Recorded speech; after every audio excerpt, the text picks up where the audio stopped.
Hello, Namaskar.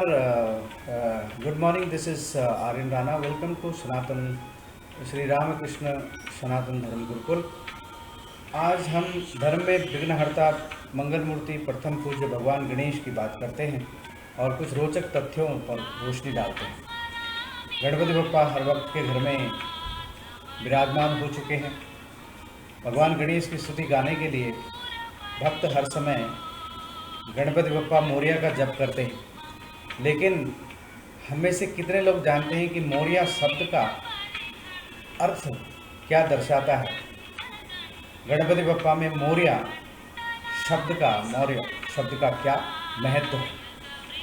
10 दिवसांच्या या गणेश गणेश गणेशोत्सवात एक नारा 10 दिशांनी दिला जातो, तो म्हणते गणपती बाप्पा मोरया की म्हटले जाते याविषयी फार कमी लोकांना कदाचित माहिती असावे। गणपती बाप्पा सोबत मोरया शब्द कुठून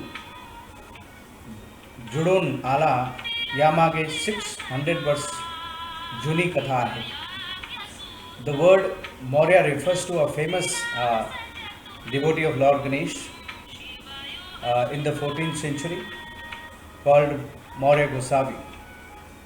Originally he was from a village called Saligram in Karnataka, where his devotion to Lord Ganesh was looked upon as madness. He later travelled to Maharashtra and settled in Chinchwad near Pune and invoked Lord Ganesh with severe penance and bhakti. Morya शब्द जो है 14वीं शताब्दी में भगवान गणेश के एक प्रसिद्ध भक्त को संदर्भित करता है, जिनका नाम मोरया गोसावी था और जो मूल रूप से कर्नाटक के शालिग्राम गांव के रहने वाले थे, जहां उनकी भक्ति को जो है पागलपन के रूप में देखा जाता था। बाद में वे महाराष्ट्र आए और पुणे के पास जो है चिंचवाड़ नामक स्थान में बस गए और वहाँ उन्होंने गंभीर तपस्या के साथ भगवान गणेश की आराधना की, उपासना की। उन्होंने श्री चिंतामणि में सिद्धि प्राप्त की। सिद्धि विशेष शक्तियाँ, जो विशेष आशीर्वाद जो भगवान का मिलता है उसे सिद्धि कहा जाता है, वो प्राप्त की। बाद में उनके पुत्र ने जो है इस आयोजन को मनाने के लिए मंदिर का भी निर्माण करवाया। कहा जाता है कि मौर्य जी ने सिद्धिविनायक और मयूरेश्वर गांव में, मोरे गांव में भी तपस्या की, जहां उन्होंने मंदिर भी बनवाया। मौर्य जी की भक्ति से अभिभूत होकर भगवान गणेश ने उनको जो है अपनी कोई भी इच्छा को पूरा करने के लिए आशीर्वाद मांगने को कहा। तो मौर्य जी ने जो है इस संसार में जो है भगवान गणपति के सबसे बड़े भक्त के रूप में जाने के लिए आशीर्वाद मांगा और तभी से जो है भगवान गणपति के आशीर्वाद से उनका नाम गणपति बप्पा मोरया में शामिल हो गया और अमर हो गया। यह जो है, ये शब्द जो है भगवान और उनके भक्त के बीच अविभाज्य संबंध को दर्शाता है।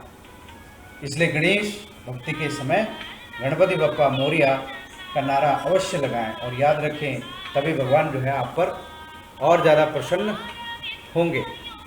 अब थोड़ा रोशनी डालते हैं गणेश उत्सव के इतिहास को लेकर के।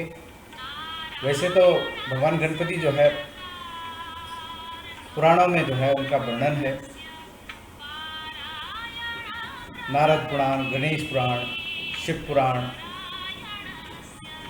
लगभग सारे पुराणों और उपनिषदों में भगवान गणेश को जो है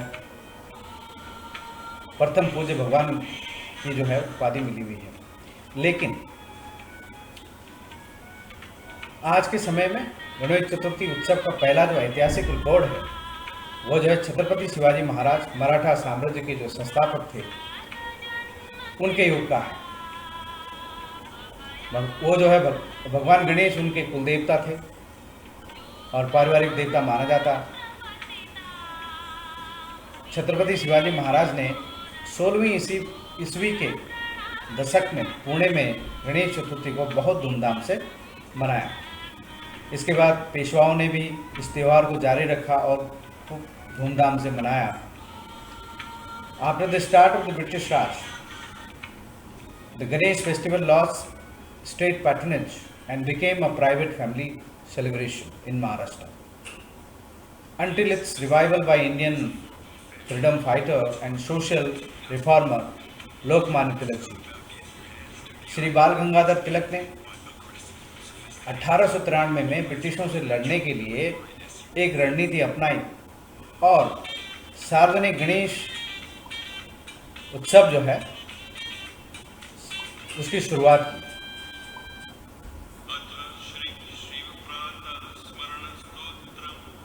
भगवान गणेश को जो है भारत भर में एक लोकप्रिय देवता के रूप में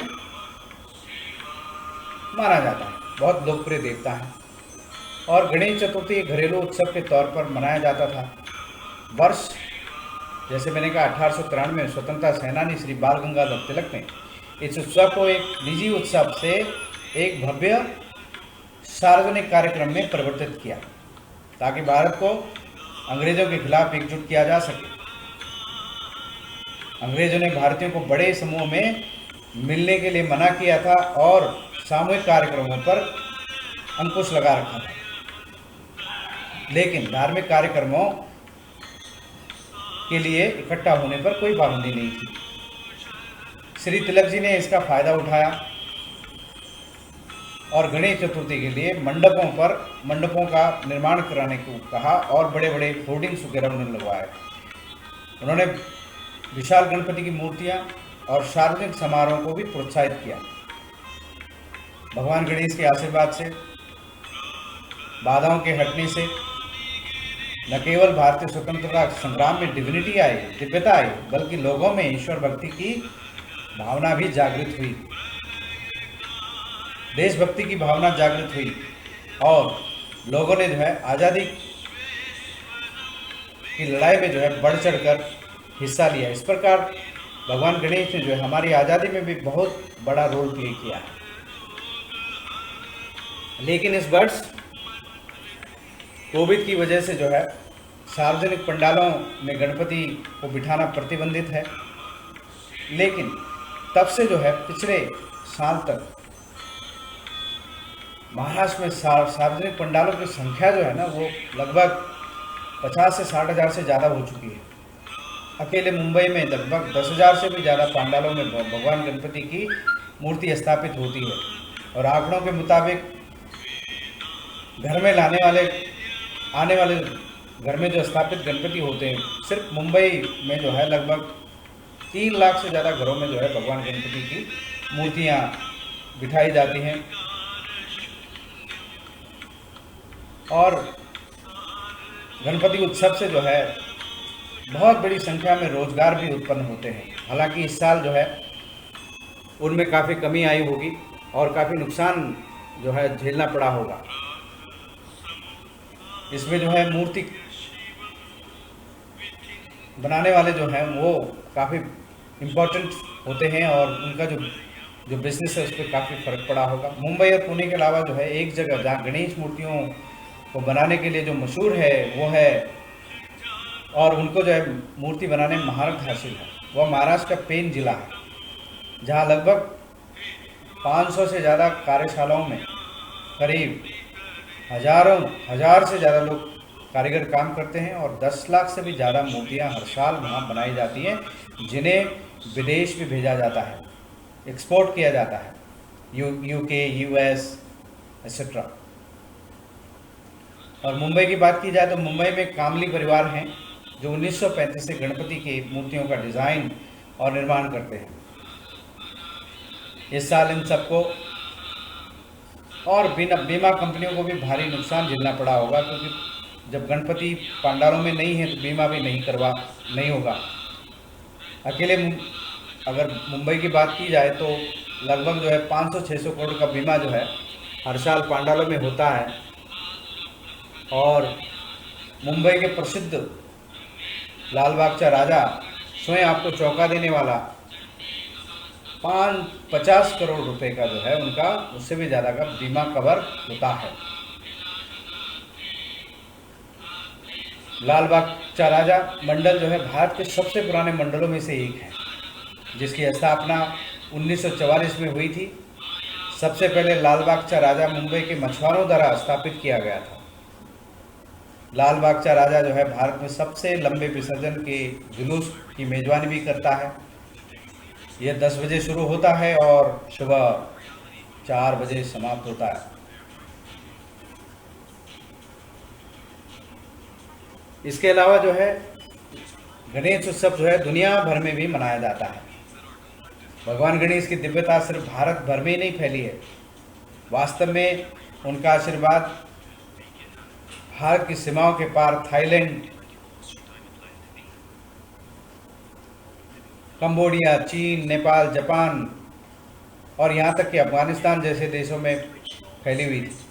और अब पूरी दुनिया में इस उत्सव को जोर शोर से मनाया जाता है। लेकिन उनका जो चित्रण है भारतीय अवतार से थोड़ा भिन्न है दूसरे क्षेत्रों में, दूसरे देशों में। उनके हाथ में आसन और हथियार काफ़ी अलग हैं। चीन एक देवता की पूजा करते हैं। चीन में जो है एक देवता की पूजा होती है जिसे कांगीटेन कहा जाता है। ये 2 हाथी के सिर वाले हैं जो एक दूसरे को गले लगाते हैं। भगवान गणेश इंडोनेशिया में जो है उनकी जो 20,000 रुपये की जो करेंसी नोट है उसमें भी दिखते हैं। कंबोडिया में भी एक ईश्वर की पूजा होती है जिन्हें प्राहकेन कहा जाता है। खेमर पूर्व काल के कंबोडियन गणेश की प्रतिमाएं कान बिना गर्दन और बिना सिर की पोशाक और बिना बर्तन के पेट जैसे चौड़े पंखे के साथ भगवान को दर्शाती है।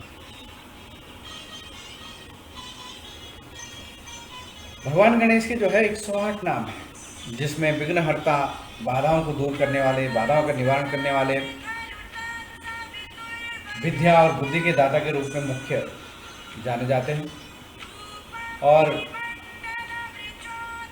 अपने भगवान गणेश का जन्म जो है चतुर्थी को हुआ था, माघ की चतुर्थी को हुआ था। माघ महीना जो आता है। उसके अलावा जो है भगवान शिव ने जो है इस दिन जो है भगवान गणपति को हिंदू देवी देवताओं में सबसे ऊपर घोषित किया था, तो वो भी चतुर्थी का दिन था। उम्मीद करता हूँ कि आपको ये जानकारी अच्छी लगी होंगी। Thank you so much for watching. Take care. Ganpati Bappa Morya, Mangal Murti Morya. Thank you.